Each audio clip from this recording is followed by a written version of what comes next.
आमे वर्तमान आसी पहुँची जाइछे चिलिकार मुख्य गेट पाखे। आपण मैंने देखिपे ये बहुत संख्यार मत्स्यजीवी मैंने माछ धरने चिलिका ह्रद भितर को जाती आउ माछ धरिकी जीवन जीविका मेंटेन था।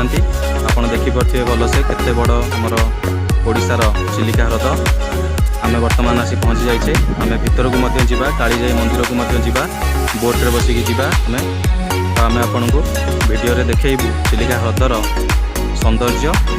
बोट्रे बसी भितर दृश्य आपन को देखैबू एवं कालीजाई मंदिर देखैबू।